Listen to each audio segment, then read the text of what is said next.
or the tree, yeah. But yeah, again, really love this movie. The one thing about it, you had all those, rumors going around and leaks, about like a year out from the movie's release. And those rumors definitely impacted, the way Sony was marketing the film, because they didn't, release a trailer until like 3 months out, which is something that most movies wouldn't do. And like 3 months out, you'll already have like your official trailer out for the film. So Sony was really definitely playing this one close to the vest. But yeah, I mean, enough about the movie. I mean, I love Spider-Man. I mean, my 5th birthday party, it was Spider-Man themed. Like I had a guy come to it was like a block party, and a guy came to the block just as Spider-Man, in the red and blue suit. Even though, quite frankly, I was a little annoyed. I remember being annoyed when I was 5 when he showed up, because instead of asking for Spider-Man, I asked for Venom. So when he showed up and like there wasn't a black suit, I just remember being like really annoyed, This isn't what I paid for. And I was like, this isn't what I wanted. I wanted Venom. Dare I say, I'm gonna put some dirt in your eye. Yeah, exactly. I was expecting Billy Maguire, but they just gave me regular Peter. But it was all good, and it was a pretty awesome birthday. But Spider-Man was definitely the very first hero that I got into.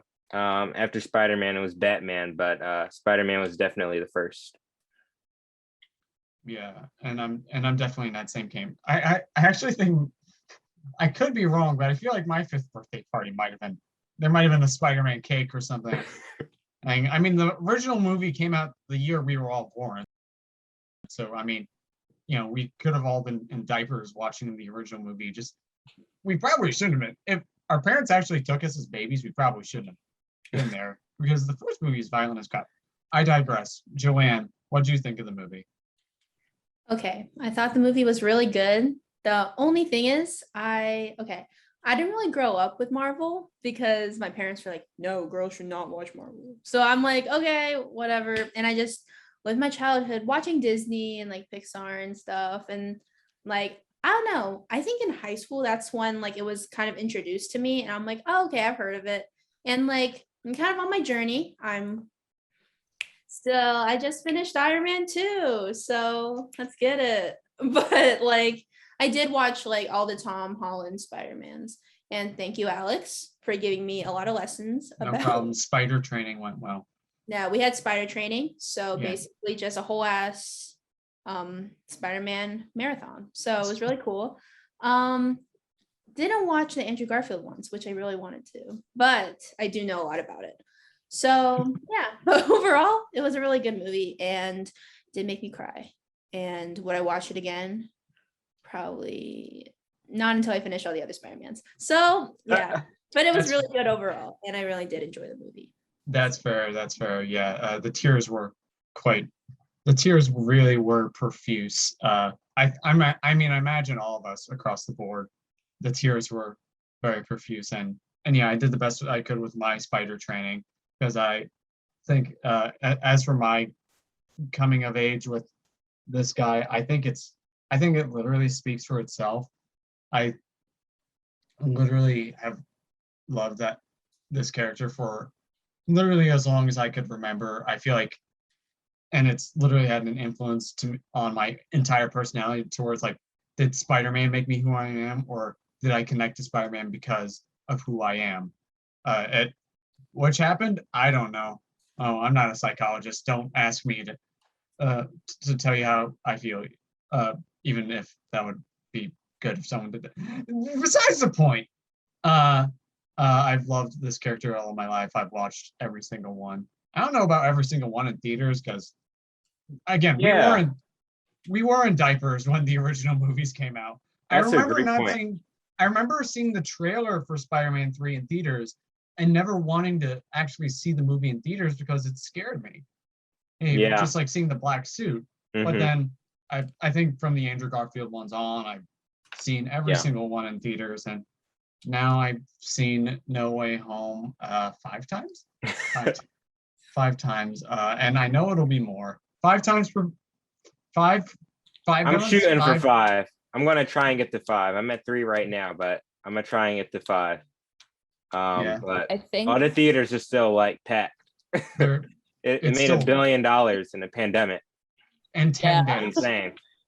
I think my So- strategy is I'm just gonna wait until like the day before we come back from break, and I'm gonna watch it like 4 times in one day. I think if I just jump from theater to theater, I could make it. Oh wow, so you're just gonna Yeah, theater hop?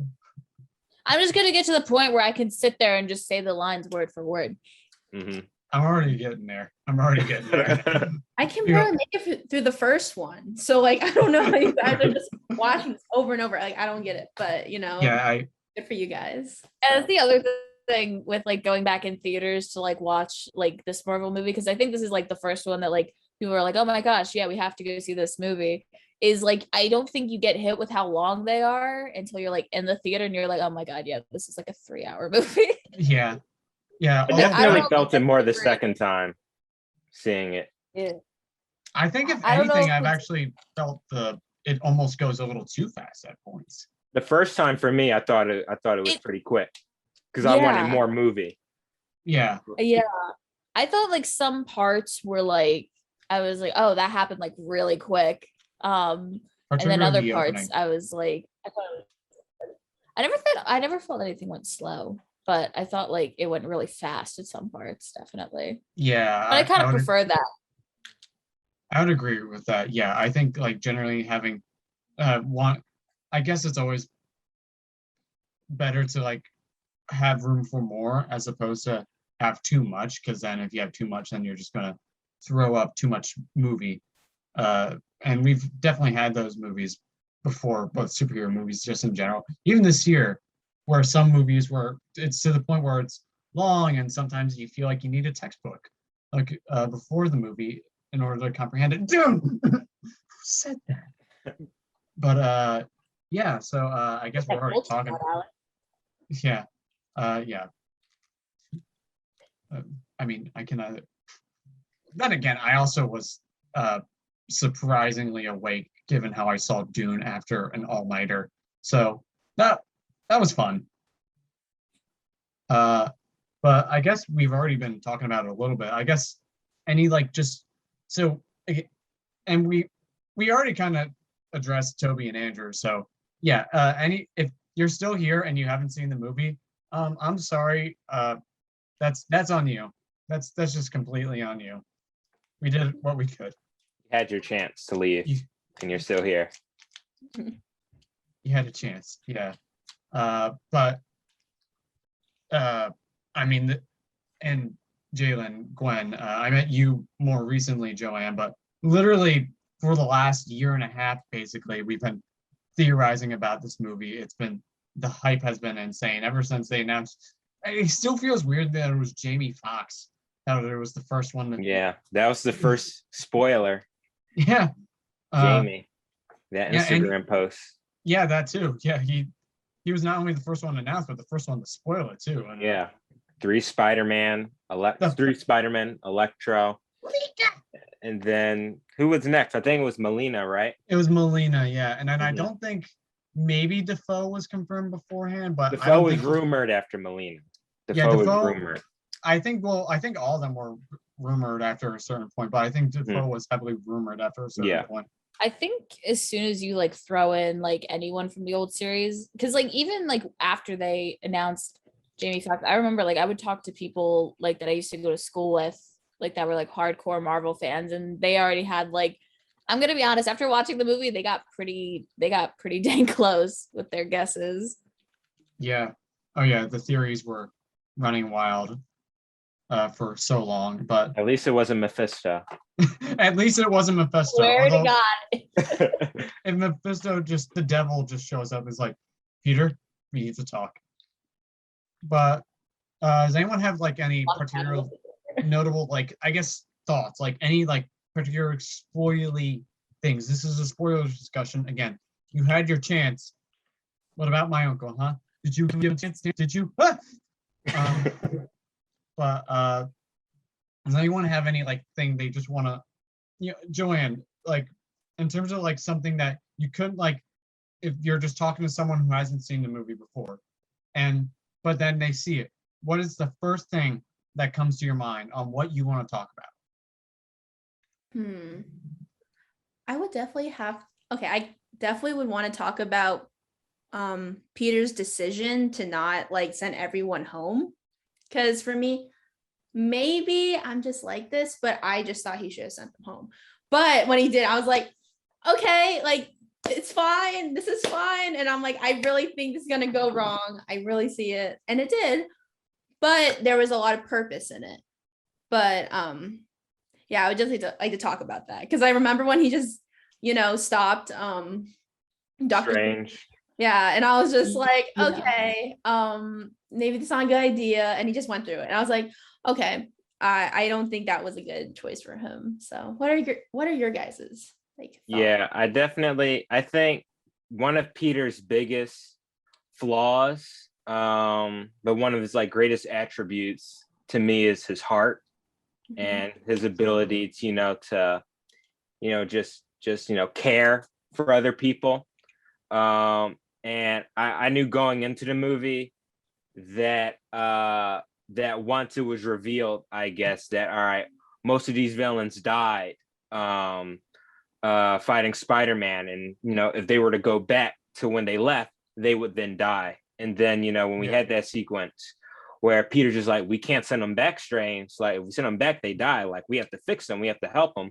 And Strange is just like, no, like, it's the multiverse, dude. Their lives don't matter. Like, what? Come on, get out of here. Which 5 years ago in Doctor Strange, like, he was the one freaking out over death, and now he's definitely made that change. Yeah. Yeah. And I was like, bro, chill.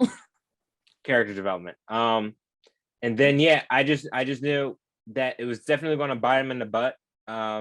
Because when watching these movies, you had his greatest foes from all the movies come back. You had Doc Ock, you had Electro, you had Lizard, Sandman, and then Goblin. So you knew since Goblin was there, something was going to go south.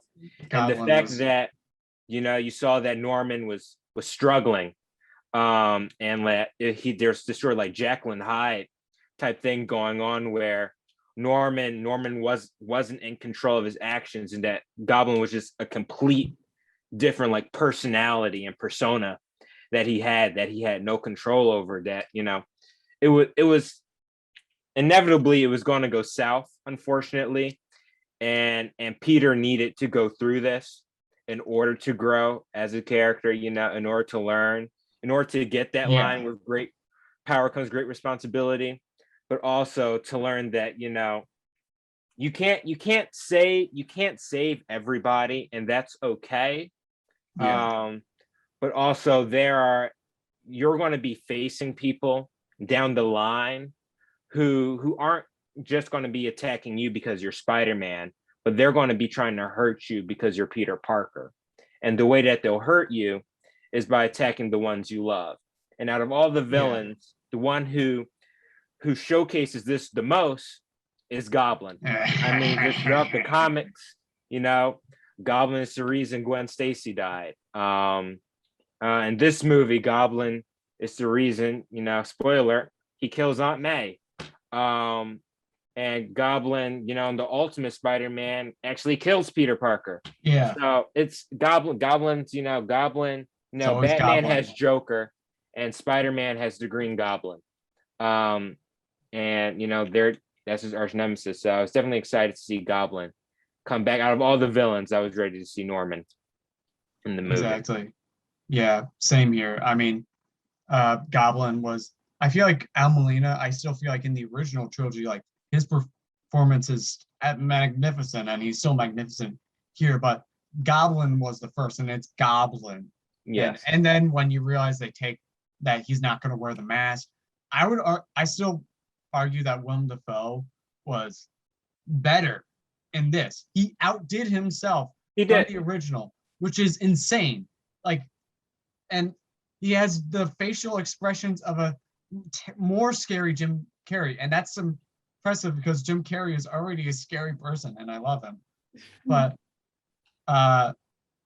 like the range he has, and then the way he put. Like, I was already excited from the notion of just getting Goblin back, like, and all the villains, but Goblin, yeah.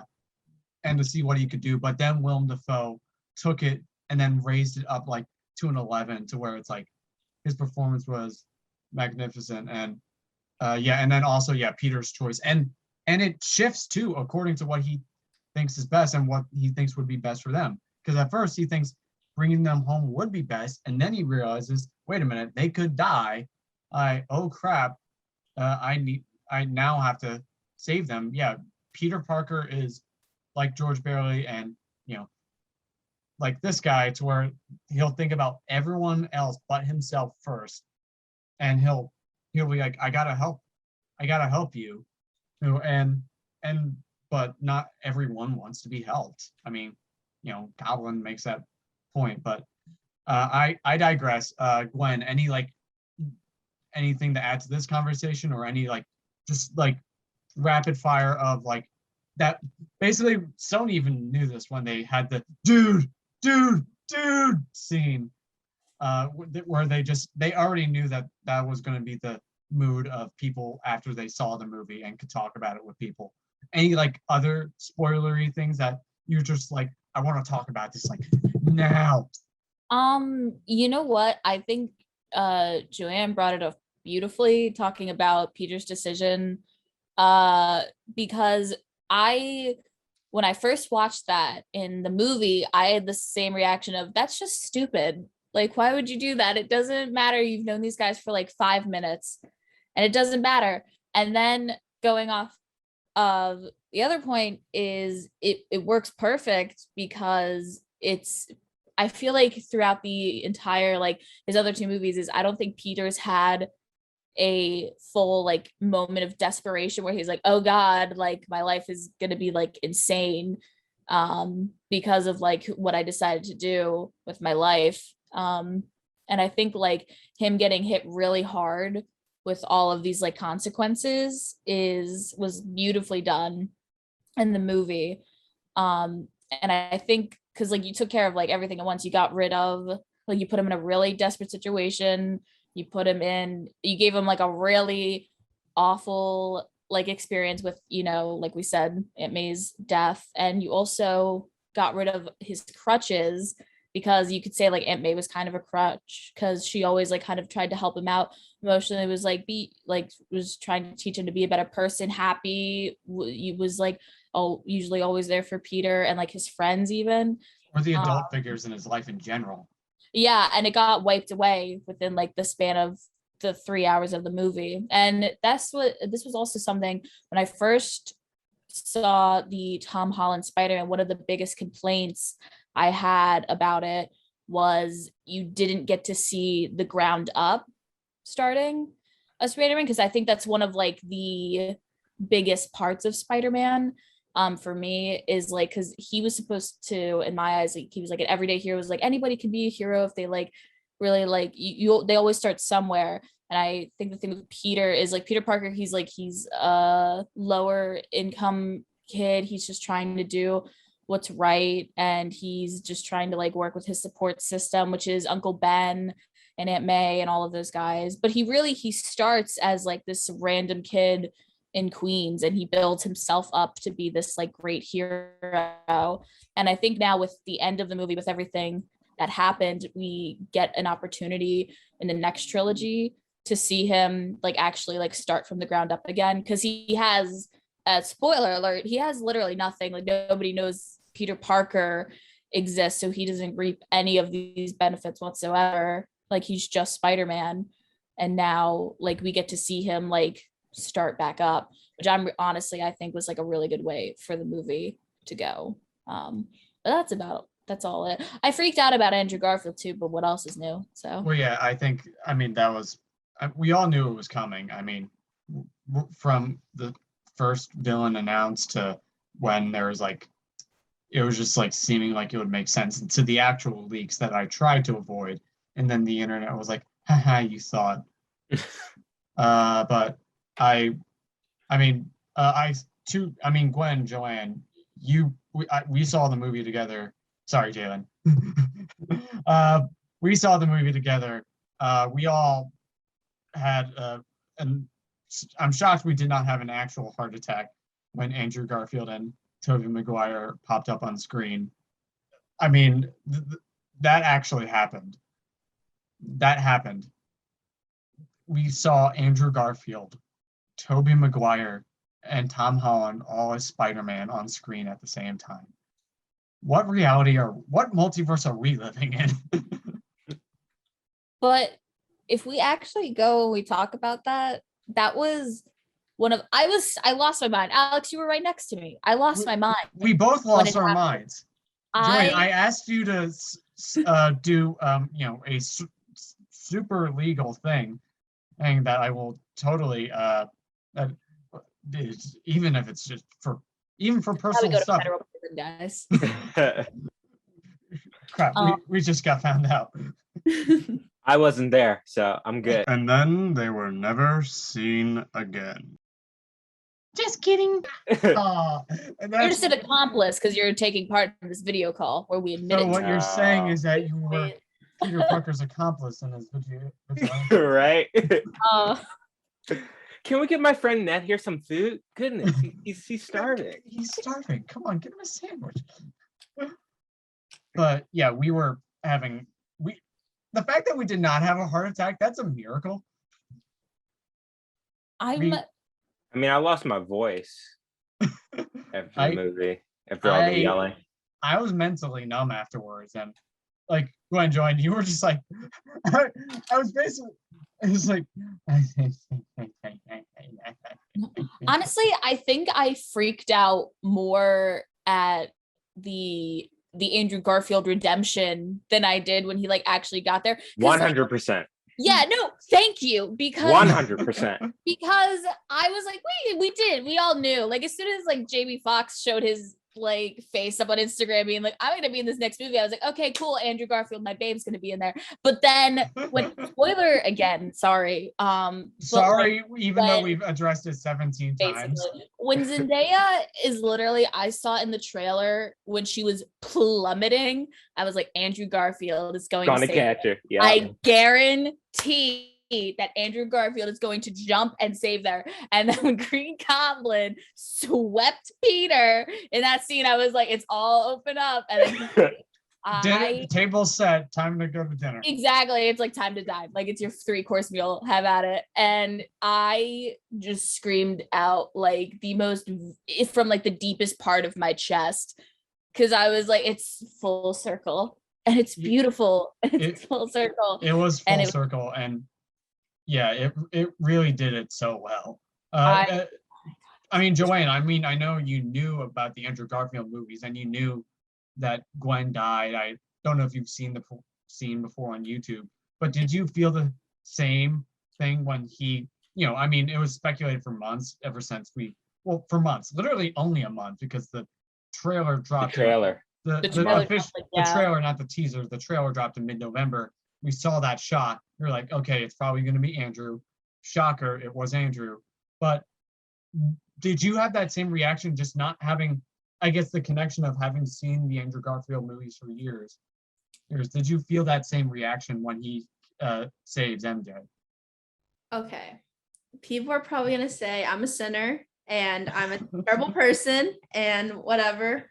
They can say it in the comments. I don't know. But I've watched a lot of scenes from the Andrew Garfield one. So then I can get like an idea, but I've always knew about that iconic scene, like when like Gwen dies. Cause it's like the saddest thing. Cause like cinematically, it's like, okay, it's very tragic, but it's beautiful at the same time. Cause like how, when he like throws a web at her and then you see it's like, looks like a hand trying to reach out. Like even watching that, it like made me cry. I was like, oh my gosh. And like, he's a gorgeous man. Like, let me just tell you. But other than that, it's the Broadway dudes. No, like I legit just started like, okay, I tear up every time because he like thinks she's okay. And then you realize that like, oh, based on like the head trauma, she's dead. And it's the saddest thing. So when Andrew rescued MJ and then when they like landed, and she's like, yeah, I'm okay. Like, are you okay? And he's like, is crying. Like, I just bawled my eyes out. Like, of course, I was super excited. I'm like, yes, like he caught her. But like, it was the aftermath that like really where he was like crying and just be like, yeah, I lost someone. I'm like, oh my God. And I'm like, I lost my Gwen, my MJ. Gwen, you're not you, Gwen. I hope. Yes, I'm Not just that one. I knew it. Yeah. No, it was really sad. But like I'm really happy he got the redemption he needed. Just knowing like, he saved another person. So that's good. Yeah, and the romantic partner of a Spider-Man himself. I mean, also just what a therapeutic movie in general to have like literally Peter Parker telling Peter Parker, "You're amazing. I just want you to hear that. Like you're amazing." Can you say it? No. I think I need to Thank hear you, that. dude. I actually really need to hear that. Thank you. No, like I Literal therapy. love how they wrote out the interactions for for them all talking to each other. It was so good. The And chemistry was off the I charts. was really nervous because like I was like, oh my gosh, like I hope they don't make them all like dorky, or that was a bad way to say it. I hope they don't. They're all unique in their own way. Like, and they are. Yeah. They all have like their own like distinct personalities in the movies, and I'm really glad they show that. And I'm also glad they just confirmed to me that Andrew Garfield is the most emotionally unstable Spider-Man. He really is. 100%. And it was just perfect. And I don't know that, but that's something I wanted to talk about. So I'm sorry, I just completely butt in. But the three Spider-Men talking to each other was you're fine. Amazing. I mean, their chemistry. Their chemistry was off the charts, and just they characterized every one of them so well. Andrew Garfield still had that smart, but still had that emotion. It was like, wait, I love you guys. No, exactly. I love you guys. Yeah. Thank you. Toby still has that same. I just walked out of high school 20 years ago, but it still feels like 2 days ago mentality. Like he still has that social awkwardness, like to where like even like now he's like, oh, how old is he even at this point? Like he's like 38. Yeah, well canonically, but then Tobey Maguire is probably in his like mid-40s. Oh yeah. But he's like even like all of his friends are like look at this guy. Look at this guy, all right? And he was great. And I'm glad they did Andrew Garfield first. The way they tied that in made sense. But I knew that because it was Toby for me first. And Jalen, I think you're in the same boat, right? Yes. When he popped up on screen, that is forgot how to speak. That is the mental finally kicked in for the first time seeing it. Yeah, it's like yeah. That was one of the things is when they were both introduced, that was one of the things where I was like, okay, I think that was like too fast for me, because I thought that I didn't think Andrew was going to get a big introduction because like he's like the middle guy and everything. So I thought what they did for him was perfect. I was kind of hoping that Toby would have a bit more of a dramatic introduction, because I don't know how I saw it is like I saw them all as different ages and everything. So I saw Toby is like this older, like I'm almost 40. Like I've been doing this for way too long, Spider-Man. I thought of Andrew Garfield as like a mid-20s Spider-Man, and I thought of, Tom Holland's like the kid Spider-Man. I thought what they were gonna do with honestly both of them is I thought they were gonna have them jump into like the middle of a fight scene. But I thought like they were definitely gonna do it with at least Toby, because I thought it would be like some type of like middle of the road like fight, like they're about to get their ass kicked. Or they're about to get their butts kicked. Toby Ex Machina. Yeah, exactly. It like the tides turn, like they're about to like get killed, and then Tobey Maguire swings out of nowhere and saves them. So I was kind of like, I'm not gonna say I was disappointed, but it was surprising. It was a surprise. I was surprised that they almost undermine the severity, I guess. Yeah, exactly. Because this is like the biggest like. But I also really appreciate that the as movie. well. Like, yeah, all the villains are cool, but you're there so you can see like all three Spider-Man there. I do too. I do like. I think looking back on it, like I can definitely appreciate. It's like, yeah, like they probably wouldn't like in reality have this like big dramatic thing, and I think it's cool that Ned gets this like big part where he's like the one that brings them all together. Oh yeah, magic now. Yeah, basically. I was just like I remember watching and I was like, oh, like you really just saw them both within the same like 2 minutes. They both got introduced. So that was my one thing, and I've been sitting on that. That was like, that's my one like actual like slight disappointment. Yeah, I get that. Although, yeah, I guess for me personally, like in hindsight, it just works because naturally, if you just like, I mean, Joann, you haven't seen the Amazing Spider-Man movies, or to anyone who, if you haven't seen a single Spider-Man movie, I think they did the right thing, because if you did like just the fan servicey thing of like the people had been predicting / hoping for was that moment in the Amazing Spider-Man 2 where he's about to hit the Rhino and then just gets transported there. I'm glad they didn't do that. I'm also glad the Rhino wasn't in the movie. Thank God. Yeah, no. I also, because I feel like they already did such a good job, but they were still dancing with 5 villains, a heavy supporting cast, 3 Spider-Men. I think they could have done a 6. If I'm being honest, something that did annoy me a bit was that they gave us 5 when it's like you already have 5. You might as well give us like a true Sinister. Well, we got 6. The tree. We got the tree, man. We got the tree. Tree doesn't count. The tree doesn't count. It's just a tree, man. Just a tree. It is just a tree. No, I will also go on this. I'm so ticked off. I thought Venom was gonna have like such a. I knew it wasn't gonna be a lot, but like, come on, man, just like a 2 minute. I was expecting Mysterio to come back. I thought Mysterio was still going to be the What if they Bruce Campbell? I would have been okay with that. Even if Vulture came back. Yeah. Would have. I just wanted that have been cool if like like Green Goblin was like going around like after he like pulls this stunt, because like he's kind of like, okay, these guys probably aren't gonna really work with me right now. Right. And then he goes and he because he did all this crazy stuff, and then he goes and he like busts Vulture out of prison. He's like, hey, you want to like screw over Spider-Man? And he's like, yeah, sure, which one? And he's like, all of them. He's like, wait, what? Right. Excuse me. Exactly. Yeah. That's perfect. Honestly, Vulture like included in that's my favorite like configuration of the Sinister Six. Oh yeah. Vulture's it's like a couple, like I don't want to say like petty villains, but like smaller tiers it's villains, Electro, and then it's like 2 really heavy hitters with like Doc Ock is always just using them at the end of the day. Yeah, exactly.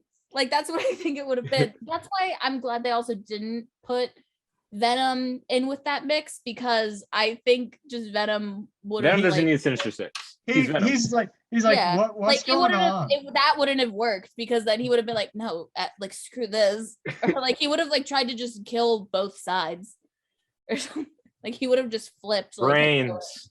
Exactly. Joann, did you see Venom 2, by the way? I can't remember either of the Venoms. I didn't. Yeah.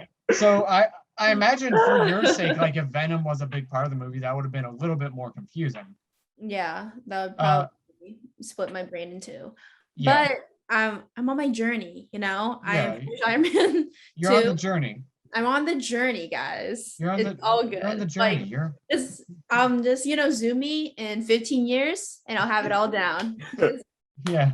I'll be like a book, Yeah, I mean, it's taken. I mean, this movie is 19 years in the making, so it's like no pressure. Yeah, no pressure. Yeah, and yeah, I am surprised they didn't have Venom, or they weren't building up towards a Venom crossover with Tom Holland. But I actually am glad they actually did just have him go back to his universe, especially because now we actually have a way to do Black Suit and do it well. But then to go back to the villain thing, beforehand, I was also on the Sinister Six train for the longest time, even though they were then with Michael Keaton and then Scorpion and then Tinkerer and Shocker, they were building up to their own Sinister Six. Who knows if that's still happening at this point? I think, matter of fact, finish, Alex. Yeah. I think, but who knows if that's going to happen at this point? I think it could be the next trilogy, but that is speculation for another time or later. But I actually think it was smart not forcing it to 6 to do the Sinister Six, because I think they already did such a good job justifying the presence of Doc Ock, Green Goblin, Electro, and Sandman.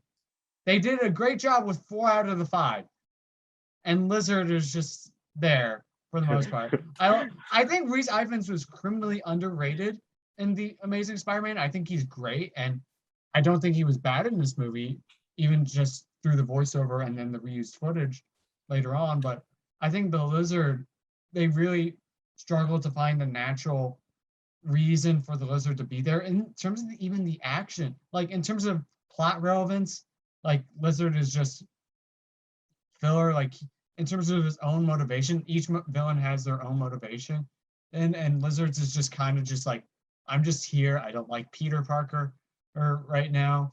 I guess I could turn the whole city into lizards, but that's a throwaway Yeah. line. That's only right. And he doesn't even add that much into the action. And I like, he has that one really good line where he's like, and so it begins right before that big scene. That's a great line. That just sets the scene perfectly. And other than that, I think Lizard, they really had a hard time justifying him. I thought what they were gonna do with Lizard is because that was what I was thinking about too. I was like, did Lizard? I had to go back and like remember. I was like, did Lizard die in the Spider-Man movie? And like, yeah, and he doesn't. And I was like, okay, so that's like weird that they kind of just throw him in here. I think like for one of the main reasons is they were like, Andrew Garfield doesn't have a lot of like major villains, and like because I don't. They also and I did don't one think per movie. Yeah, and I don't think they were going to like bring back like Hobgoblin, which is what I call New Goblin. in that one. Yeah, I say Hobgoblin because like that's just, I think the color scheme is more, but I think, or like bringing back Rhino, because that's just a whole another mess in and of itself. I am the Rhino. So I like absolutely get it. I thought what they were gonna do is he was kind of just gonna be like, he was gonna come back as a guy, and then like Defoe or Green Goblin was gonna start like manipulating him into like working for them.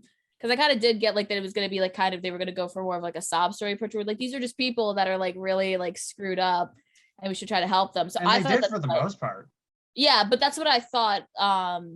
Lizard was He has really one of the key. saddest stories. I mean, they didn't even mention the fact that he was that he was disabled. Yeah, like I was kind of shocked because I think you could have definitely done something with the lizard and all, but I think they did kind of drop the I think ball. that's another case of the movie rushing too much. Like Joann, you haven't seen the Amazing Spider-Man. Even if you've seen scenes, were you like a bit lost with why is the lizard here? Yes. Yeah. I was a little lost. Yeah. Electro, did you feel the same about Electro though? Okay, I think Electro, I could definitely see his like intentions. Like he clearly loves energy or just electricity. I'm like, okay, I got you. Like I'm getting those vibes, And then when you got the lizard, I'm like, it's a lizard. He's aggressive. It's just I kind of had to like connect some things, and I just thought, okay, these are villains. Yeah. Yeah, that definitely makes sense. I think Lizard. I definitely think they could have done a little more with him. They could have even played into the fact that maybe like his real motivation is like, I don't want to go home yet because I don't know if I die.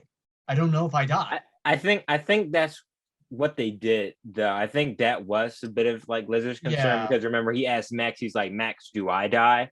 And then they cut away to the next scene. But yeah, then they cut away. But that's still in like that exchange scene, and then the other scene where he mentions like turning Max into a lizard. That could also be. But I can give you a makeover. What? Turn me into a lizard? Exactly. Yeah. Do you remember the full moon party at Camertage? No. Exactly. No. Exactly is the best response for anything. I think it always is. It always will be. But yeah, Lizard. They had a tough time justifying the lizard. I'm still glad he was here. In general, I mean, I'm trying to think if I think the effect. I wish we would have got the lab coat. Since Electro got a new, more like comic accurate suit, like just give him a lab coat.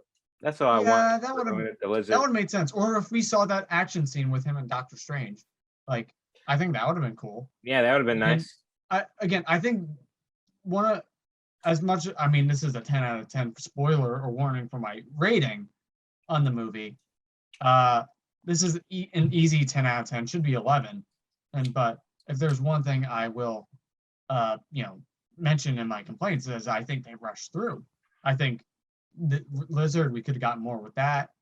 I think in terms of the opening, in terms of the actual criminal, because they really want to get to the villains very fast because I think it's like in the span of the first half hour where the villains are where the spell goes to absolute It's probably like hell. 35 minutes. Yeah, somewhere around there.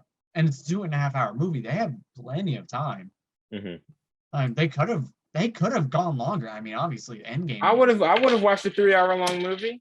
I would have too. I think I don't know if it needed to be 3, but I think like just 10 extra minutes of just small little scenes, maybe even 5 more minutes, of maybe a high school montage. I think just to build, because that's always been one of the greatest strengths. Joann, I don't know if you feel the same because you have probably the most memories of the Tom Holland movies, is of the high school.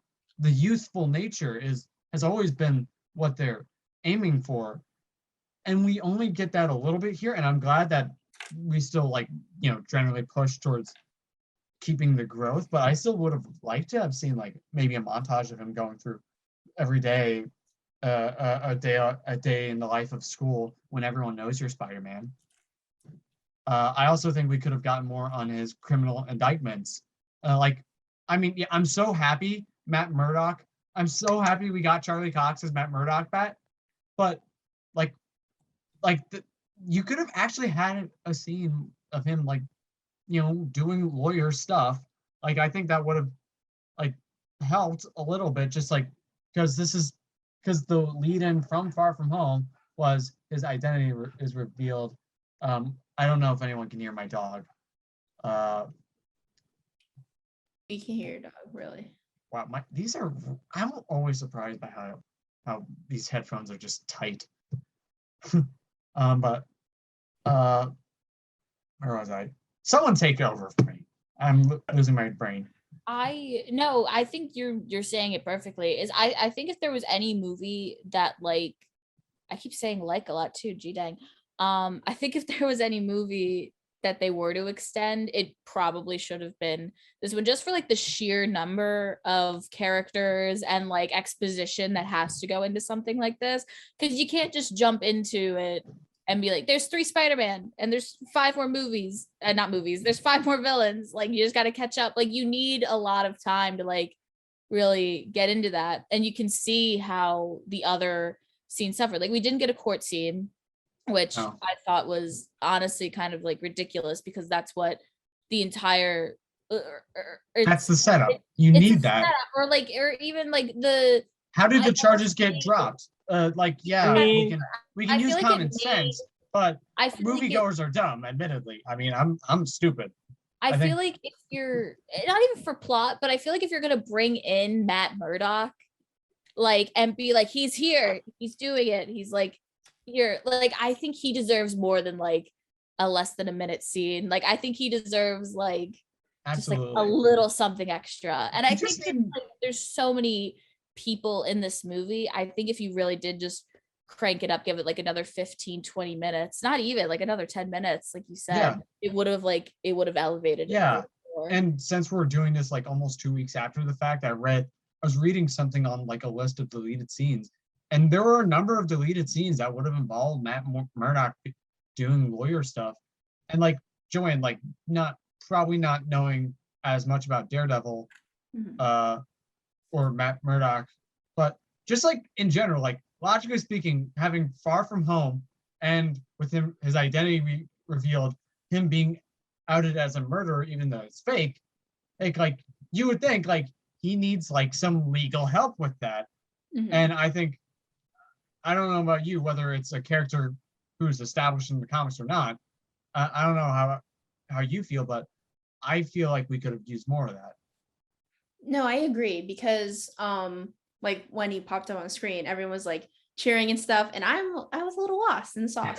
Why is everybody clapping? I was just this okay, cool. I was hyped. I was okay, cool. But then at the same time, I do agree with what you both are saying, Gwen and Alex, that there should have been a court scene, because I feel that would give him his cameo more of a purpose. I feel because before, it was just whoa, he's here, and then next is just he's gone. It's just like, what? Like, can we? Like, I just felt like they could have tried to like get more in depth with like him as a character. So then maybe for people who haven't watched Daredevil, maybe it gave like just he's a lawyer. He's a lawyer. Peter Parker is accused of a crime. He needs a lawyer, and all he says is really like, and he gives legal advice to Happy, but even then, like, he's being cut off there. He's like, I do like the part where he's like, I advise that you may have been able to dodge your legal troubles, but there's still for public opinion. And I like how we didn't see him as Daredevil at all. I think that was smart. I liked how like save it for She-Hulk. Yeah, no, save it for She-Hulk or even Spider-Man 4 or Echo or all the other stuff that. Well, those are all the other things that he's about to show up in. Exactly, yeah. Save it for that. I'm glad he basically that is where he would have ended, but I think there should have been at least a scene or two of just explaining like the actual legal, like, because the first time through, like, I remember Gwen, I think you and I were talking after the fact, of like, we were like, wait a minute, how are the charges dropped? Like, they were just like dropped and like not addressed. And he addresses them. He says, well, I have good news. I don't think they're going to charge you. But you don't know why. Because they can't charge them. They can't charge him with anything.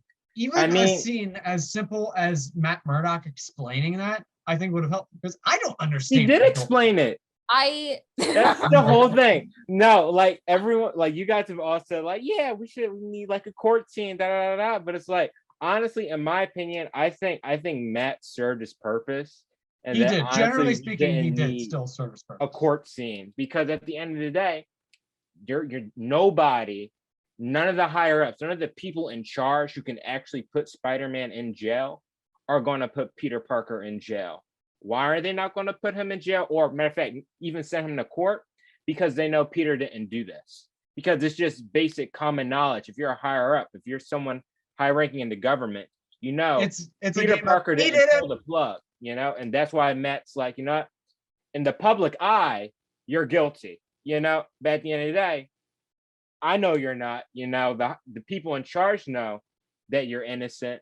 At the end of the day, you just have to deal with everyday, civilians, which is unfortunate, but like no one's going to have Peter Parker sit in a courtroom when this kid was one of the main Avengers who brought back half of all life on Earth and in the universe, like, no, like Peter could honestly do whatever he wanted.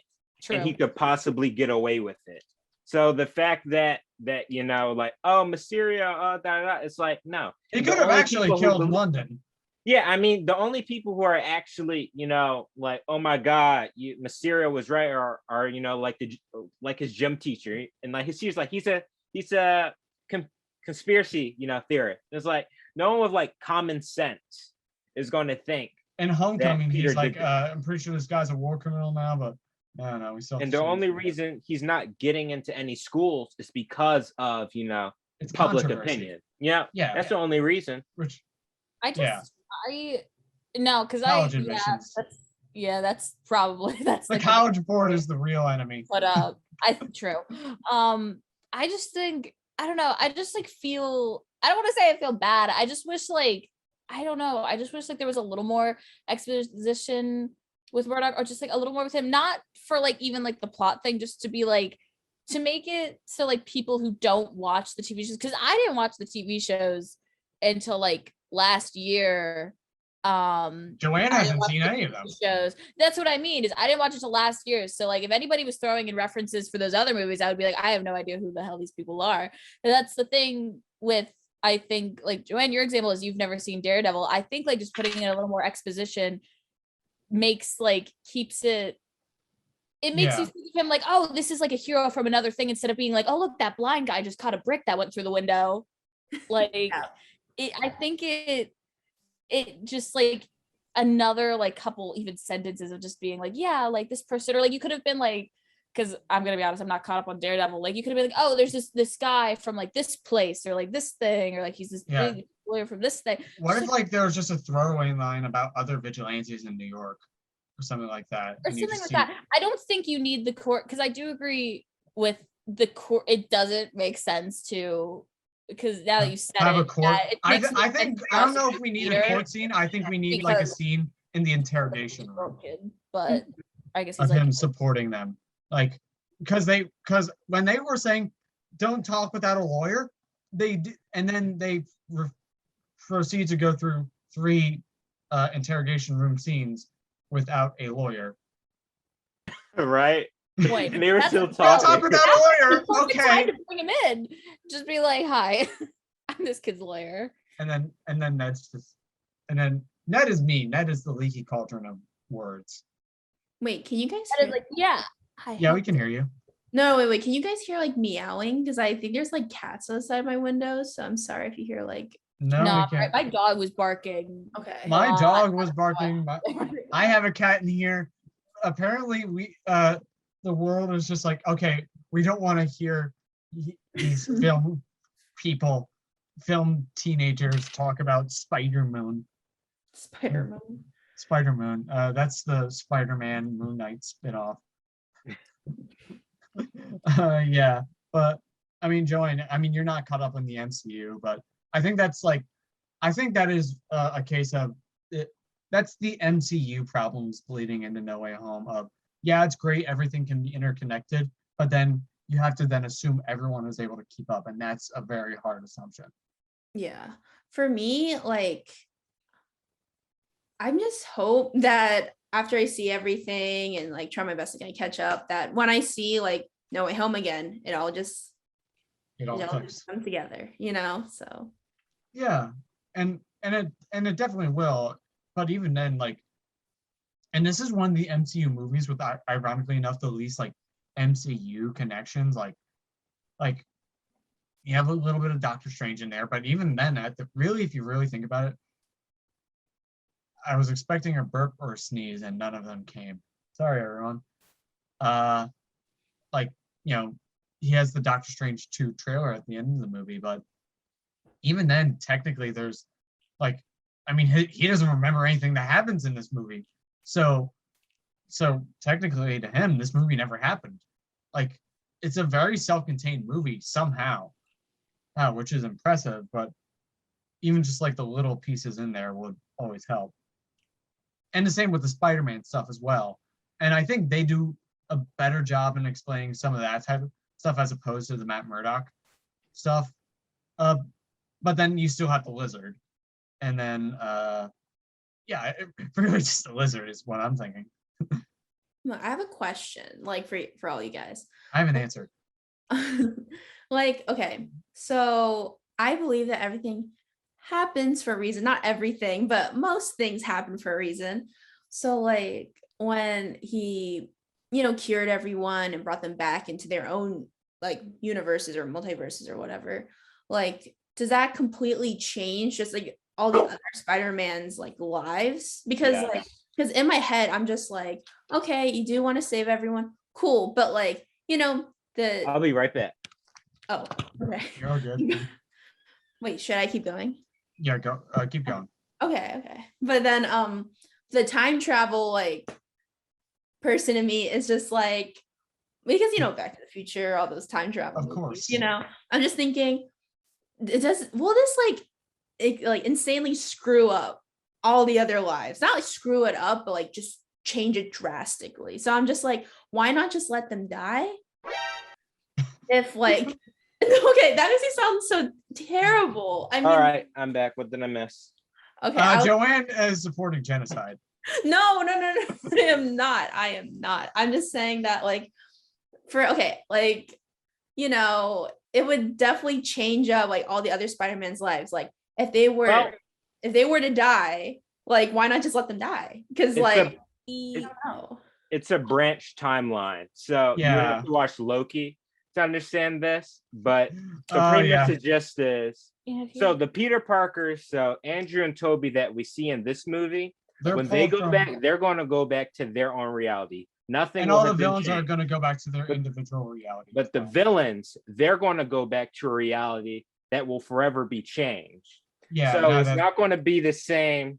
Spider-Man Toby timeline or Spider-Man Andrew timeline that they're going to. They're going to their own. All right, this is Norman's new timeline. This is Otto's new timeline, and so on. Yeah.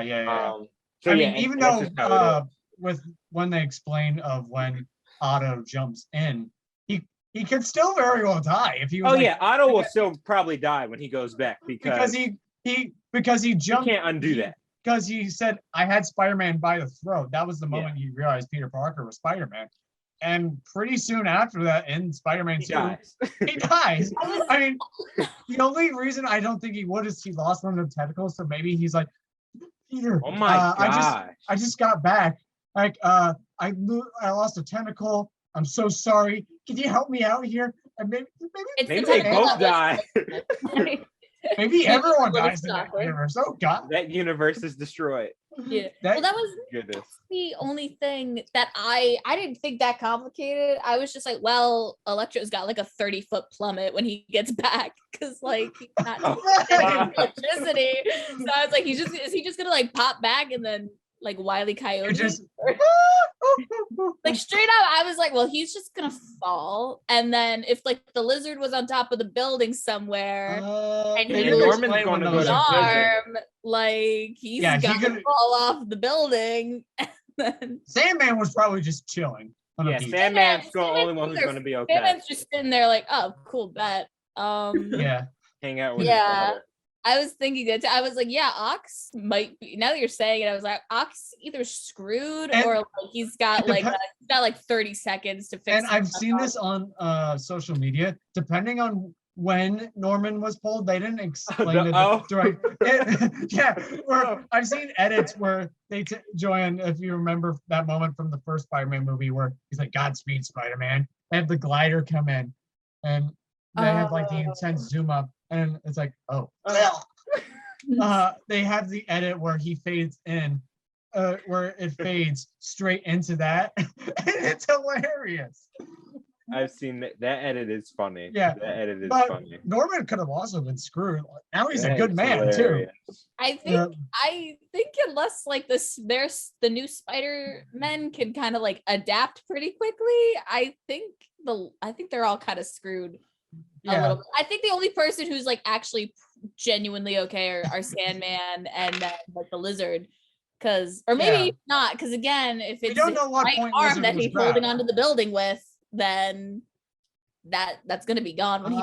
We knew Peter was Spider-Man since for context in the Amazing Spider-Man, he figures out Peter is Spider-Man basically midway through the movie when he finds the camera. Mm-hmm. So it could have really been any point. Or it could have been further down the timeline, and he just turned that. Yeah, who knows? It could have been like his relapse. He's like, I need my lizard juice. Yeah, but that's just funny. That was a good point, Joann. No, I just want to say thank you though, Jalen, for explaining that because I haven't watched Loki. So, but thank you for explaining like the branches. Like, not gonna lie, at the beginning, I was lost. I was just like, okay, I'm really focused. You haven't seen anything yet. Multiverse of Madness is going to be a lot worse. Multiverse of Madness for everyone because you just have to think about it this way. What No Way Home was pretty much a tribute to everything Spider-Man, right? But Multiverse of Madness is going to be a tribute to everything Marvel. No pressure. So that's what I'm going to say. Yeah, it's going to be the rumors and leaks that have already come out, but it's going to be. Like, No Way Home is nothing compared to what's about to happen in Multiverse of Madness. Yeah, potentially, yeah. I know Davi, my roommate, was not able to make it today, but I know he knows the plot of Doctor Strange too. I think Gwen, he's told you some things that I'm trying to.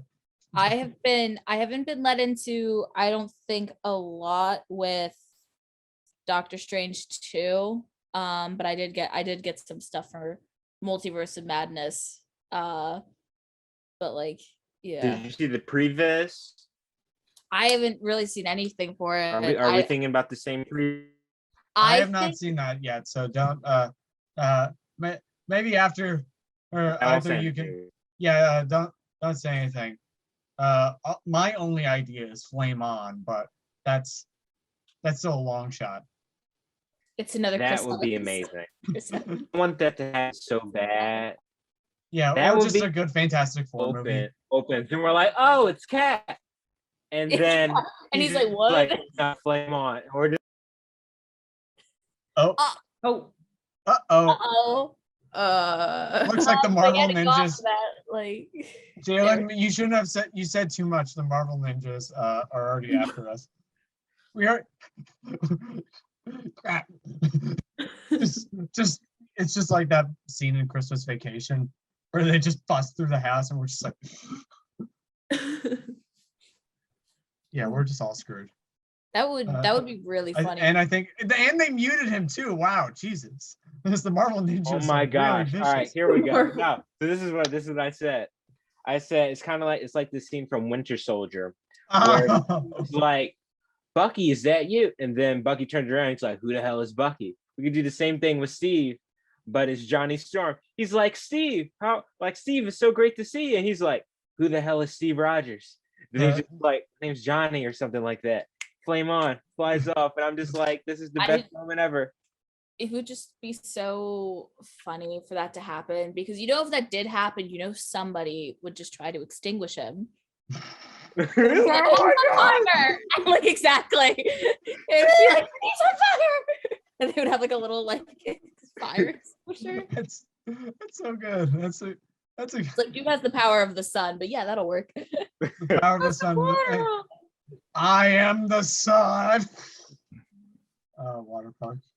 But yeah. Oh man, we've been talking for a while. Yeah. I just want to mention one more thing. Go ahead, Joann.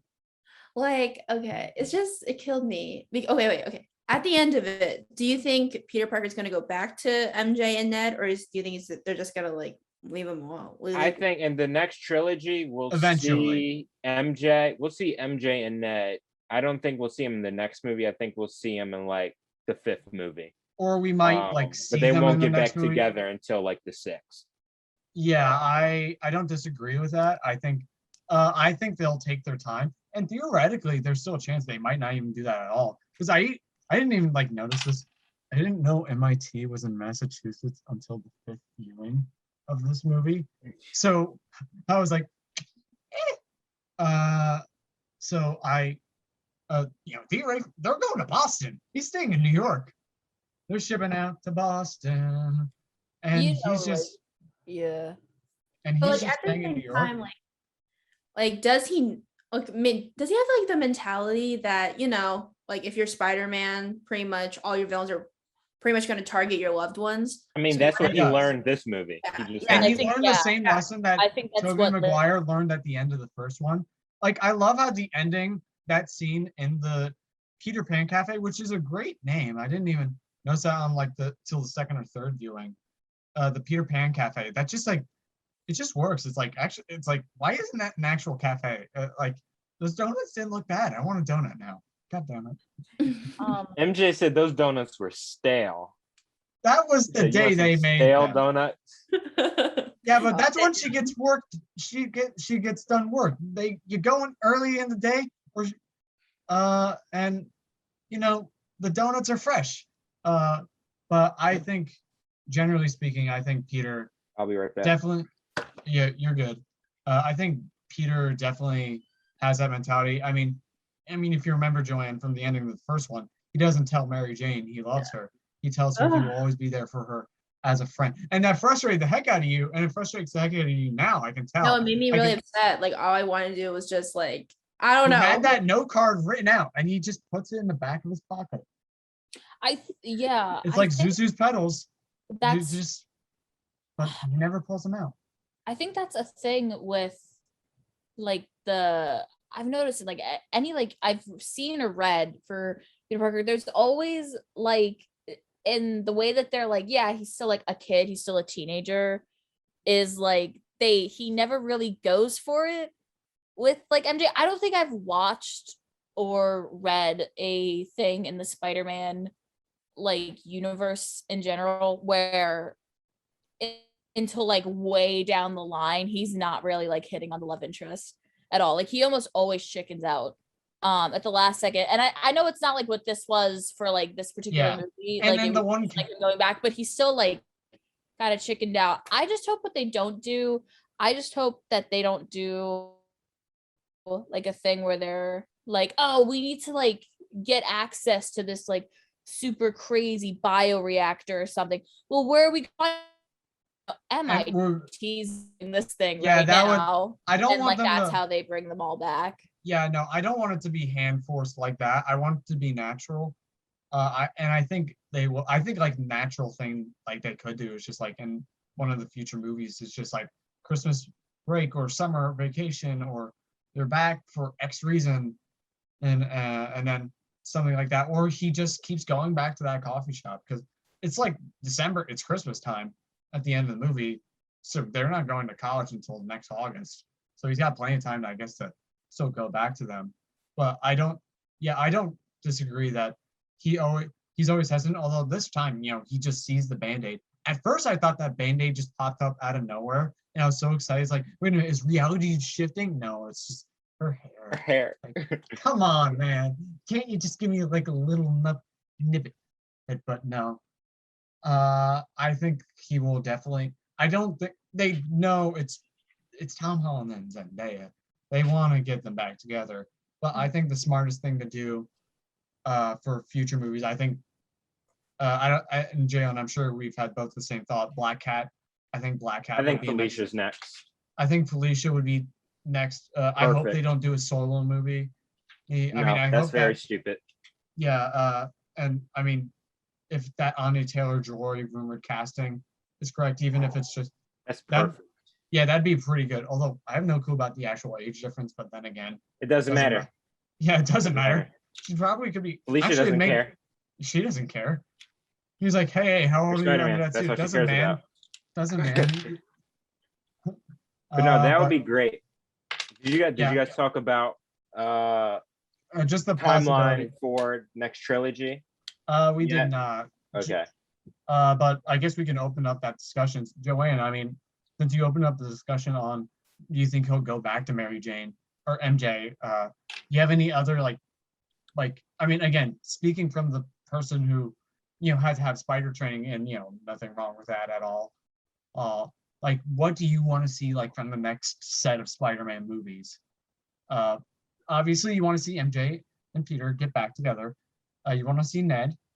I know that. I'm sure you don't want to see Ned turn evil, but that'll happen. I'm sorry. I hope so. But what do you want to see? Like, okay, I heard a lot of people say that Ned would definitely become a villain, and I can kind of see where they're coming from. But at the same time, it's like he could just open portals. But I don't know. Maybe you can make it like evil or something. I don't know. I just gotta watch more Marvel movies to like figure that out. Yeah. I don't. For me, I definitely want MJ and like Tom to get back together. And like you said, I want to be like more natural in a way, because like take their time. Also, like, the first time I watched it, where like he put the note in his pocket, I didn't really think about the first movie where it's like, oh shoot, like if we're together, the villains are just gonna get you. You know, I mean, I thought of more of like, oh, he's putting away the note because he knows that he doesn't need to like say this whole speech because he knows naturally that they're meant to be together. But then looking back, after the movie, I'm like, wait, what if he is just never gonna talk to her again? So like, I have a little, it's just a little complicated. But I think the next one I definitely kind of want to see where like, because you saw at the end of this Spider-Man, like No Way Home, where they have like the little like Venom left like a little the symbiote. Yeah. So I'm just thinking like maybe that's where their timeline like intertwined. Yeah, absolutely. Like, I think Peter Parker and Venom. Yeah, absolutely. I think doing Black Suit is a logical next step. I'm glad we're probably actually going to get a Venom movie and the Black Suit. And the Venom movies are just the best rom-coms of the superhero genre. I think that's just a pure fact.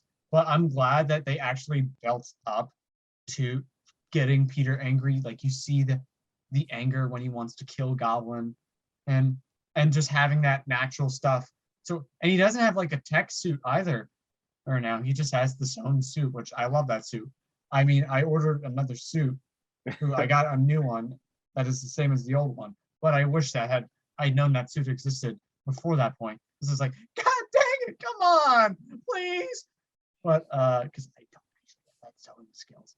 That's besides the point. Black suit would be great. I think black suit playing into his anger for Spider-Man 4 and having that be the movie, and then having him deal with a villain who ties into that anger would make sense. Also, maybe have the Black Cat to like show him, like, I don't know, I guess dancing with the dark side. Dancing with the dark side. That sounds like a Star Wars dance Right. track. Dancing with the dark side. You think It's the CD Palpatine made for Anakin. I also have to catch up on Star Wars, so that's also on my list. I know I'm uneducated. You're fine, but I'll you're get fine. there. I'll get there. You know? There's Force people. That's all you need to know. I don't know, like who can be worse? Like they never watched like TV or movies. Like I don't know. Like I don't know There's what's the level. I mean, that's just cinephile anxiety. Is like, I need to see it all. I think we all had that to some extent. I mean, if you go to film school, I think you're gonna get the good people who's like, oh, you should definitely watch that. No worries, we all have to catch up. And then you're just gonna get the people who's like, you haven't seen this movie? How can you be in film school? I think the most blissful moment of my career so far at Temple is just sitting back and being like, I can't see it all. And it has saved me so much, like just mental stress. That is a big that good for you, Gwen. I'm glad you could reach that point, right, to where you could relieve that stress. I'm not there. I'll never be there, but I'm very happy for you. Yeah, no, I'm not there either, but that's gonna be my goal. It's just everyone's like, yeah, like you haven't Gwen, seen you're the goal. No, like I don't know, film school it just can be a little competitive sometimes. So then people are just like, yeah, like just a little bit.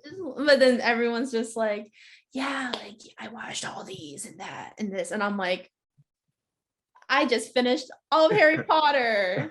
I know that's probably not what I was supposed to be watching. But I can flex that now. But I just finished the Fraggle Rock series, so I don't want to flex. Moving on. I was trying to think of something more clever, but I really didn't have it. The next trilogy, Gwen, what do you want to see from the next set of Spider-Man movies? So obviously we know MJ and Ned reunion is on the table. Black Suit is on the table. Black Cat is probably going to happen. And what are you thinking? I'm pretty stoked about Black Cat if they do that. I'm just gonna say what I've been saying since Venom came out. I want Agent Venom. I know. You've been the biggest. Agent Venom. I know it's not like a big huge thing, but like after one of the first Spider-Man things is after I watched the Andrew Garfield series, I watched Ultimate Spider-Man, right? Yeah, I binge watched Ultimate Spider-Man, and besides Spectacular Spider-Man, it's my favorite Spider-Man series. For more nostalgia than actual substance, but yeah, they have Agent Venom in there, and I was like, I want to see that, and I've been dead set on it ever since I watched it. Yeah, so. I think that's like Change anytime soon. Oh yeah, I think they'll get there. Or even if it's not Agent Venom and Flash just ends up becoming Venom, that's what Agent Venom is, by the way, Joann, is that Flash gets the symbiote. I don't think they're going to do Eddie Brock. I think we can all agree on that. I don't think they are going to do Eddie Brock, nor should they. I think they should save Eddie Brock for Tom Hardy. And if at this point, I feel like if Tom Hardy fights a Spider-Man, I don't think it should be Tom Holland. Yeah. It should be Andrew. I would say, I think I wouldn't like really like put Agent Venom like on the table. I still wouldn't, because like that's I think that's pretty outlandish. I just think like I think you could just do Flash Thompson Venom. I think if they do Flash Thompson Venom, I think that's more possible, because I'm just noticing like how like kind of close they're keeping him to Peter. Yeah. Kind of like he got into MIT with MJ. And he's still sad. He's still he's like still close to Peter. He still has that like adoration for Spider-Man and everything. I mean, after the movie ends, he doesn't know who Peter is, but he still probably loves Spider-Man. And he's still like, but he's still like a bully. But I'm just thinking like if like after like a certain number, like I think by the end of the trilogy, I honestly thought Flash wasn't gonna even like really be in this movie that much, or not as much as he was, and he had like and he's not in it a lot. He's not, but he was in more than I thought he was going to be. So I was like, I think they're keeping him like close to Peter and like his relationships. Like they're keeping that piece on the board. I could see how they could do something, and I want them to do something because I want them to do something. Oh yeah, and I think honestly, like if anything else happens with the yeah trilogy, like I'll be happy. They have a lot of room to do a lot of cool stuff, so I think I'll be satisfied with whatever they do. Yeah, and I think if they do Black Suit before they actually get to a Venom, like the Black Suit, the symbiote will have all Peter's memories, and then they'll attach the Flash, and it'll be like, bada boom, wait, what the hell is going on? And what if they do like anti-Venom? That's besides the point. So we got Black Suit. We got potentially another Venom. Joann, you like that idea, like the idea of like Flash Venom? No, yeah, I can definitely see it. Especially it's just interesting because he going also to MIT, so it'll be Ned. Yes. Yeah, so it'd be Ned. Peter's going to MIT also? Yeah. No, Peter isn't. Peter got accepted to MIT, and then like I don't think he's that's going not happening. I don't think he's gonna got accepted to MIT. Well, he got that college person's okay, but now that college person doesn't know who he exists. No, I mean like the Flash, like the Flash. Flash did. Flash did. That's why I think they could do something cool with it, because I don't think you were there. We were talking about like how they would maybe meet up again in the third trilogy, and I was like, I just hope they don't do something where it's like they need like this piece of tech or whatever, and the only one or the closest one is at MIT or something like that. Like I was like, I hope they don't do something like that, but like I'm thinking like that would maybe be one of the ways they would do it. And then if you have like the symbiote happen and Flash is there, like with, and even if you do it like another Venom, if Flash is the one it attaches to and he's there with MJ and Ned, then that's like, that could be like a pulling force for Peter to like reconnect with them and all. Yeah, I definitely see that. Sorry, I just saw a bug just flew on my leg. It's like I got scared. Unless it's a radioactive spider. In that case, if you do not save that for me for when we all come back to campus, I will be very upset. Well, I smacked the shit out of it, so like it's gone now. Well, too late now. Jalen, I have a question for you. Yeah. So we got laid on the table for potentially, like, I think Agent Venom would be like, or Flash Venom. I think that's 5 or 6. But for Spider-Man 4, we know we're probably going to get Black Suit. We're probably not going to jump immediately. I don't know. I think like it's crazy. Like in my mind, I already have like this idea for this new trilogy. And pitch. Give me the pitch. So 4th movie, main antagonist, the man pulling the shots behind the scenes. Who is it? Wilson Fisk, Kingpin. Kingpin. Kingpin.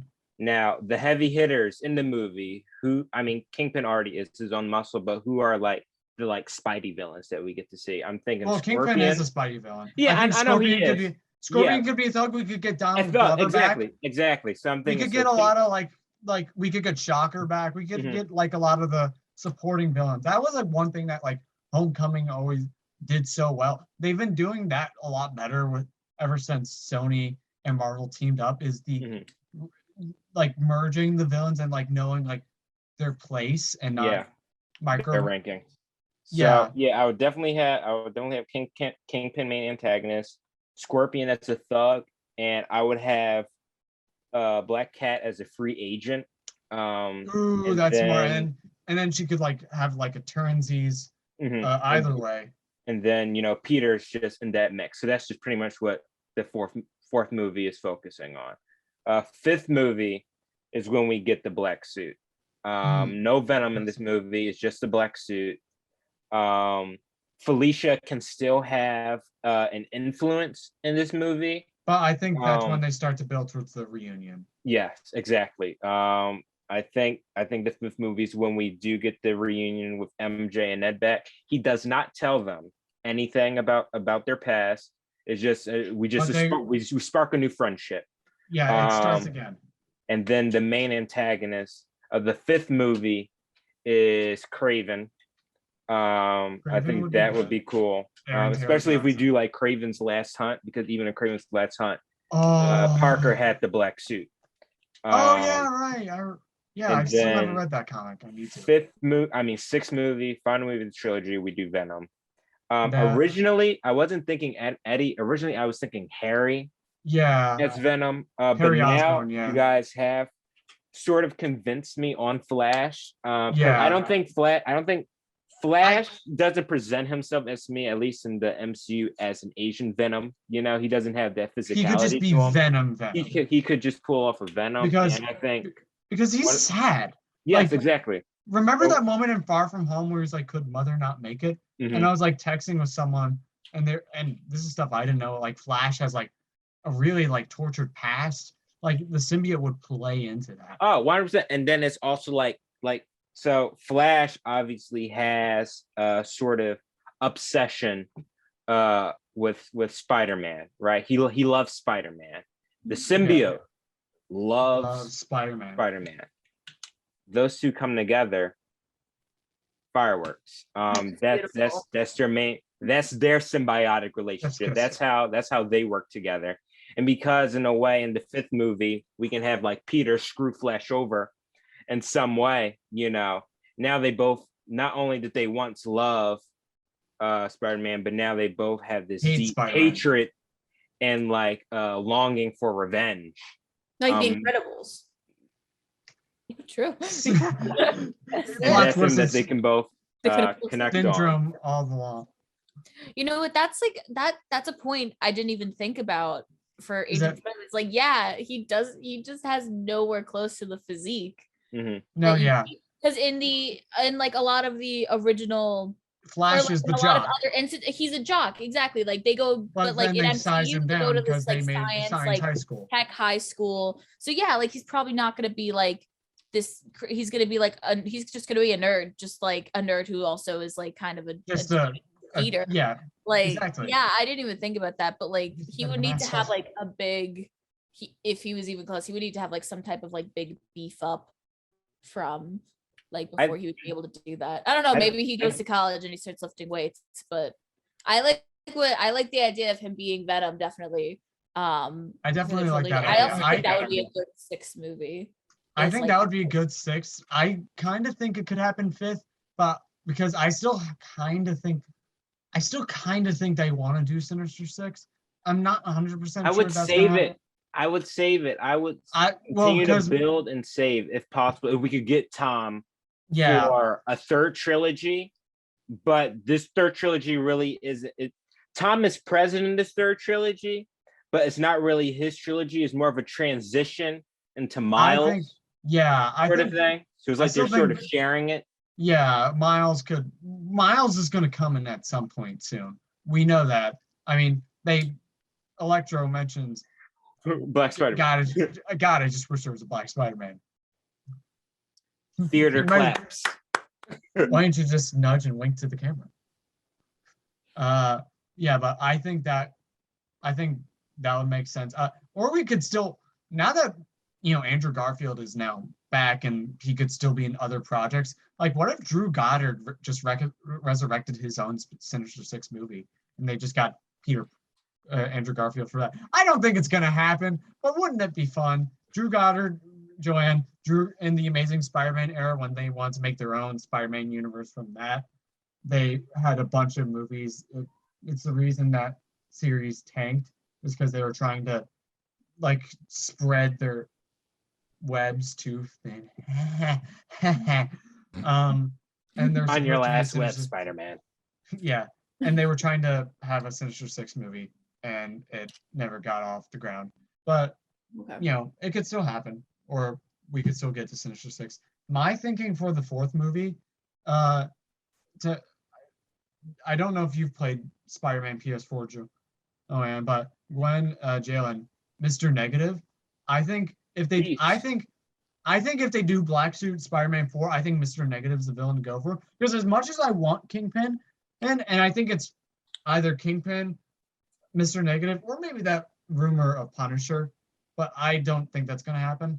I don't think they can put No. Punisher in a Nor Spider-Man movie. No. Unfortunately, Nor I think we no- can put him in a series. I think it's unfortunate, but I don't think Marvel. I don't think Feige will ever allow Punisher to be in an MCU film. I think if or anything, not Punisher a can just hip hop. PG-13 rated one. Yeah, because I Like, mean, maybe- let's be honest, they're not going to make an R-rated MCU movie. Like that's just outside of never Deadpool 3, because that's a guaranteed success.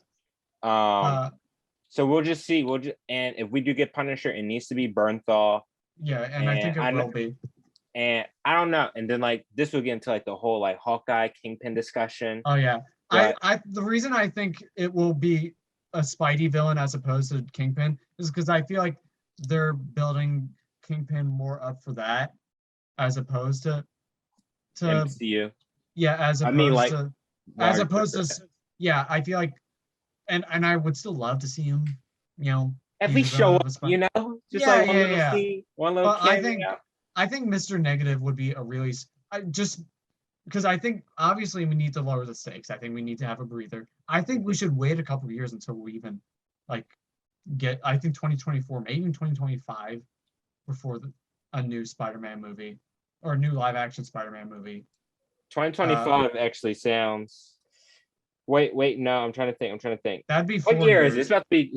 It's I would say 2020. 2024. I would say It's about to be 2022. Happy New Year, everyone. Yeah. I literally forgot. I thought it was 2020 for a second. I was like, 5 years is a long time to wait for a movie. Yeah, and Sony doesn't want to. I think giving And they Sony want their 3 money. years- So, Yeah. I would say 3 and years. Spider-Man. If is it's the- enough money, they're gonna crank out a Spider-Man and have it out by next month. If it's gonna give them another billion. I Yeah, think years. I think 2024 is like Sony's sweet spot. I Mhm. think like 3 years would be good. Plus then it's just like I think that would be good for them. And if not 2025, I would definitely be okay with that as well. That's a long time to wait, man. It would be, but I think we need.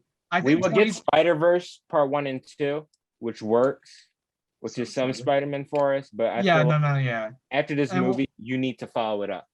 You need to. But I still think we need a breather. I don't think they can do 2023. I think we have to wait till 2020.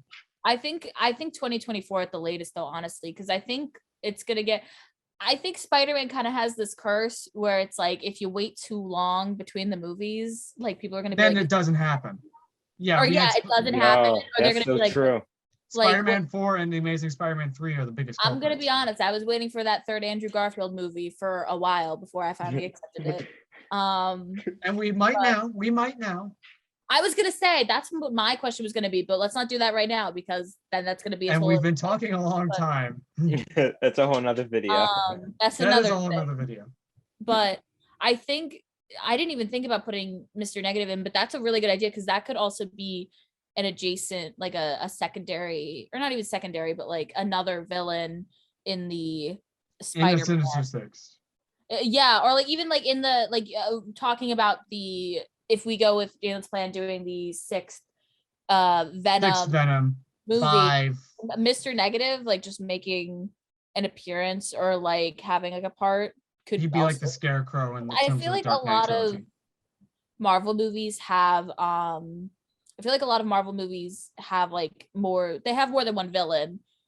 Usually, obviously. So I think that would be a really good way to do it, would be to have Mr. Negative and then but have like the big overarching thing be like, oh, there's a giant crazy symbiotic relationship with my high school bully running around, and there's also this guy who's punching me and is in a suit.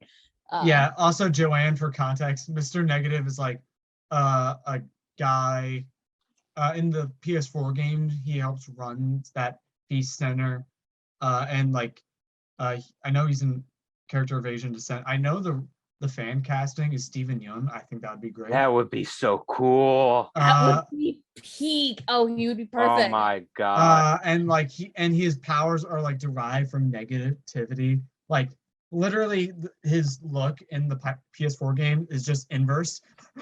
He's literally just his color or schemes just inverses or if you wouldn't mind, Gwen. And he just can like corrupt people with negativity. That's why I think he would be good for Black Suit. But he's basically just yeah, I guess if it's black and white you can see it, but that's kind of like his vibe. Is he's really like, it's like full black and white look. I think this is him in the video game. It looks like well, you can't see that, but you see what you would see if you were looking at it is his body, We'll and fix it in like kind of the post. vest of the I suit don't- are like black, and then everything else is white, and it has like black accents on it. So Interesting. basically that's it, because Yeah. you can't see that. Character design. Yeah, and I think, and it's a great character, and I think they could do that well. But God, how long have we been going? Like an hour Actually, and a half? guys, I'm so sorry. I gotta go because I have a call with. No worries. But Get off. Yeah, no, I have No. a call with a family member soon, and I have to like grab some Yes. paperwork and stuff, and it's like we're 10, so I think I have to skedaddle. absolutely. If you don't mind, closing thoughts. Spider-Man No Way Home. I want your objective rating out of 5, out of 10, a grade, whatever. And I want your subjective rating as well. Like, I liked it a lot, or I liked it, or I loved it. It's mind-blowing. I can't emotionally process. Give me your rating for Spider-Man No Way Home. What is your objective rating and what is your subjective rating? Okay. Wait, do I go or? Yeah. Yeah. You go. Okay. You go Go first. first. Okay, go. Objective, I give it like a 10 out of 10. I just think it was an amazing film because like I think they just really incorporate like everything that every fan of Spider-Man would really appreciate. And even though it's really subtle with the Daredevil thing and just everything, like just subtle little like clues, especially, with Tobey Maguire, like my back, like stuff like that. My I back. didn't even bring that up. Popping for Oh, the you? pointing. No, yeah, like just all those little things just makes the whole series like so special, which I really do appreciate. For my like subjective rating, probably like has to be like a 9.2 because okay, yeah, a 9.2. It was a really great film and I really enjoyed it. I cried my eyes out. It was amazing. But I feel like if I understood more about Spider-Man and the characters and villains, I feel like I could have gained much more appreciation for the film. So like, for now, it's a 9.2. In the future, 20 out of 10 probably. So that's my rating. So yeah, That's Nice. that's a good way to go. Bada boop, bada beep, bada boop. Jalen, you're next. Objective and subjective, and you can do it whatever rating scale you want for both. This film was spectacular. It was amazing, ultimate, superior. Dare I say amazing? I think those are the main Spidey titles. The But no, Spidey seriously, I adjectives. really enjoyed this film. Yeah, I really enjoyed this film. It really transported me back to to my childhood. When life was simpler. Life is simple. And just seeing all the characters that I watched. Growing. I mean, when I was like 5 years old. Like on the screen again. It was really awesome to see. And it was really Except this time you weren't a like, celebration. that's not Venom. Yeah, it was a celebration of just Spider-Man, and Peter Parker and like what the character represents. It was beautiful. It was beautiful storytelling, very emotional film. Great action, great acting. It really just hit on all cylinders. And yeah, that's what I gotta say. If you haven't seen it already, go check it out, please. It's not just I hate when people do this, but it's true. It's honestly, I feel like Spider-Man No Way Home has the ability to fall into one of those categories where it's not just a comic book superhero film. It's just a great movie. It's just a great movie at the end of the day. Yeah. And if I had to give it a rating, I'll probably say 9 point. I want to say 10 out of 10. I want to say 10 out of 10. But I know that's the nostalgia talking. Well, the objective rating is one thing. The subjective is another. Okay, so we're gonna go 12 out of 10. 15 out of 10. But no, Infinity. Yeah, if I'm being serious though, I think I would have to give it a 9.5. Because at the end of the day, I feel like there definitely a couple of things could have been expanded a bit more, especially with some of the individual villains. A few character motivations here and there. The movie just could have been longer. Had a bit more time to breathe. I feel like the pace of this movie, it was moving. It was very, very fast paced. So I think we had a couple of scenes where we were just really, able to settle down, absorb what was happening in the movie, take it all in. I think the film really would have benefited from that. I think this one movies where it could have had a 3-hour runtime, like Endgame, and I think it would have, and I think it would have benefited from that, if anything. So yeah, great movie. Check it out, please. Agreed. Why are you still here? Go see the movie. You're still here? It's not over yet. Go. It's not over yet. Gwen, you go. Okay, I'm gonna make this really quick so we can all go home. Objective, a 10 out of 10, 100%. It was just so perfect to watch in theaters. That's the other thing too. If you don't wait to see it, like when it's released anywhere else, go see it in theaters because you're not going to get the same experience. Like even without the crowd reactions, it's still amazing. It's incredible, and just seeing all of this, like the really sound, the visuals, like, and being able to experience it again is insane. Like I keep bringing him up, but I never thought I was going to see Andrew Garfield in the Spider-Man costume again, and that's how I got into Marvel. And it's a really like big like emotional part of like my Marvel experience. Of seeing him again was amazing, and it was just really great seeing like all of these people and like the lizard. I know he didn't do much, but oh my god, I love the lizard. And you were there, and you were there. It was just really good. Like, so objective 100%, 10 out of 10. Subjective, I'm gonna give it an 8.9 because I still really loved it, and I love what they did in it.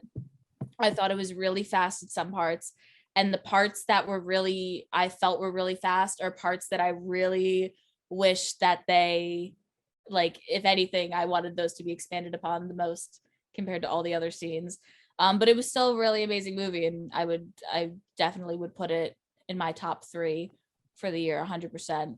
It's a really amazing movie. Yeah. Also, I just 10 out of 10 for we didn't really talk about this, the Doc Ock redemption, and again, the Andrew Garfield full circle catching. Exactly. But yeah, Doc Ock was in this movie, I thought. Yeah, Amelina was great again. Yeah. But yeah, agree 1,000%. And as for myself, I mean, we all feel pretty similar, but obviously, Jalen, like you, he was my first hero. He's made me who I am, and every Spider-Man movie has had such a massive influence on my life, and this one is probably one of the biggest. I am not exaggerating it when I say I don't know if I'm going to be the same person after Spider-Man No Way Home. It's not an exaggeration. This movie already has changed my life. I already contextualized life in a different way. I saw, Andrew Garfield on screen as Spider-Man. I saw Tobey Maguire, the person who made me who I want to be. He, to this day, on screen as Spider-Man again. Who would have ever thought that would have ever happened? I didn't.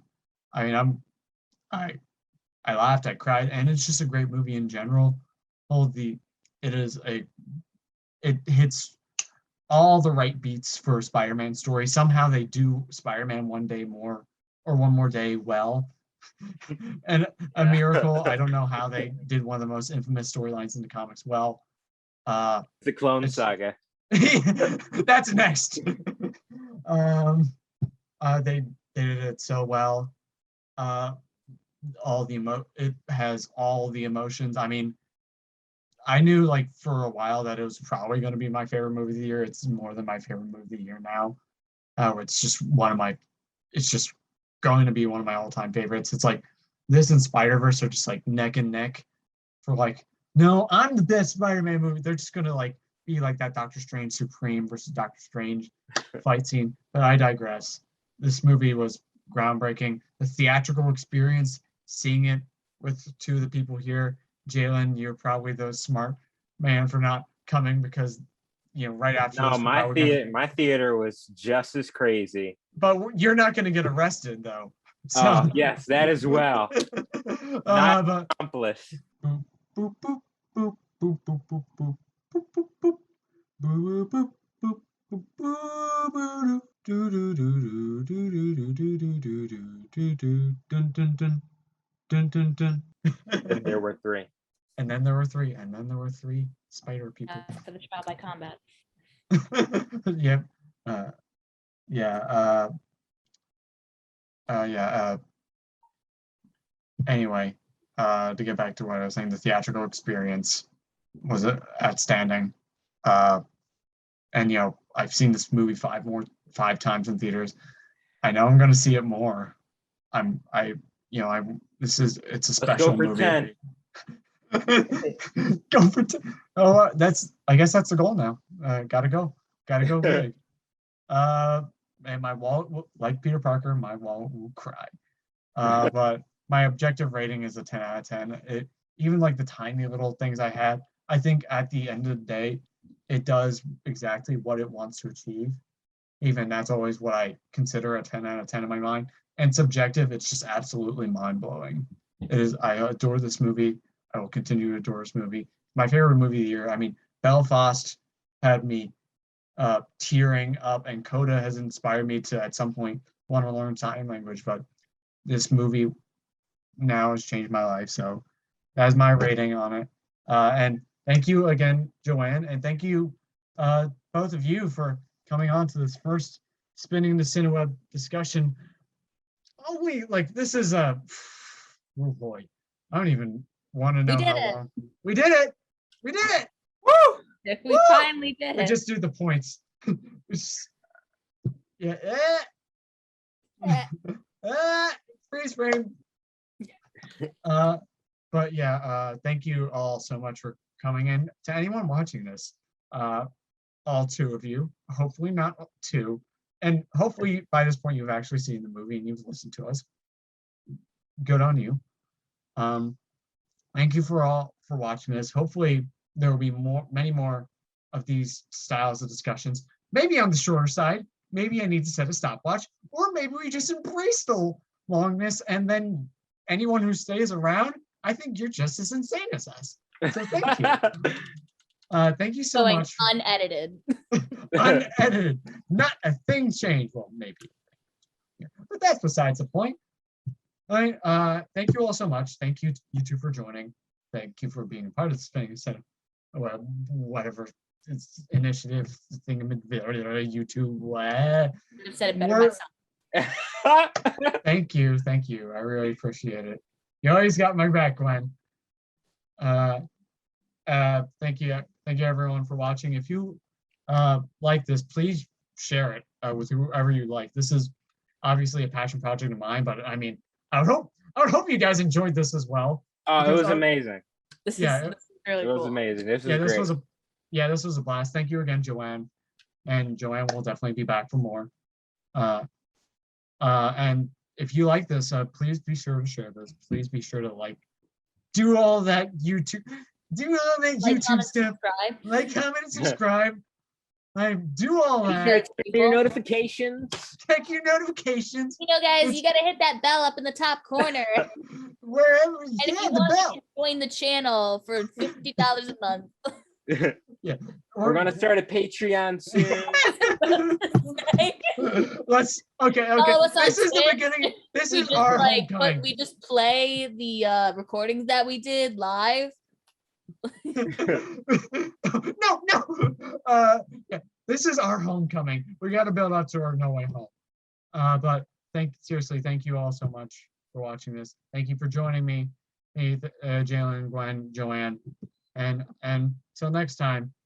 Have a great night, everyone, and Happy New Year. Happy New Year. Happy New Year.